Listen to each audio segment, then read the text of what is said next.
લોકમત ન્યૂઝમાં આપનું સ્વાગત છે। નસવાડી ખાતે ગુજરાત પ્રદેશ મહામંત્રી અને મધ્ય ઝોન પ્રભારી હિતેન્દ્રભાઈ ચૌહાણજીની ઉપસ્થિતિમાં ભારતીય જનતા પાર્ટીની મંડળ પરિચય બેઠક યોજાઈ। આ બેઠકમાં ભાજપાના વિવિધ મંડળોના પદાધિકારીઓ તેમજ શક્તિ કેન્દ્રના સંયોજકો સાથે પરસ્પર પરિચય અને સંગઠનને વધુ સશક્ત બનાવવાના હેતુથી વિસ્તૃત ચર્ચા કરવામાં આવી। હિતેન્દ્રભાઈ ચૌહાણજીએ કાર્યકરોને માર્ગદર્શન આપતા જણાવ્યું કે કાર્યકરોની એકતા નિષ્ઠા અને પરિશ્રમથી જ સંગઠન મજબૂત બને છે। તેમણે જનસેવાના ભાવ સાથે કામ કરી પાર્ટીની વિચારધારાને ઘર-ઘરમાં પહોંચાડવા પર ભાર મૂક્યો। આ બેઠકમાં જિલ્લા અને તાલુકા સ્તરના અનેક પદાધિકારીઓ ઉપસ્થિત રહ્યા હતા। કાર્યક્રમ દરમિયાન આવનારી યોજનાઓ અને આગામી ચૂંટણીલક્ષી વ્યૂહરચના અંગે પણ ચર્ચા કરવામાં આવી। બેઠક અંતે કાર્યક્રમોમાં નવી ઉર્જા અને ઉત્સાહનો સંચાર જોવા મળ્યો। આજે ગુજરાત પ્રદેશ ભારતીય જનતા પાર્ટીના મહામંત્રી અને મધ્ય ઝોનના પ્રભારી એવા માન્ય હિતેન્દ્રસિંહ ચૌહાણ સાહેબ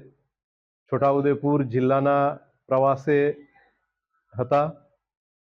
આજે છોટાઉદેપુર શહેર, છોટાઉદેપુર ગ્રામ્ય, નસવાડી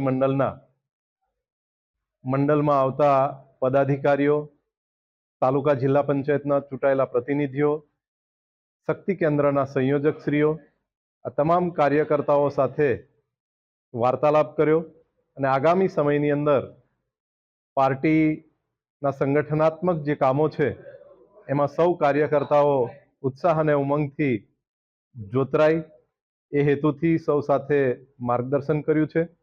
સાથે સાથે છોટાઉદેપુર જિલ્લાની જે નવી ટીમ બની છે એ તમામ પદાધિકારીઓ સાથે પણ પરિચય બેઠક કરવામાં આવી અને સૌ ઉપસ્થિત રહ્યા।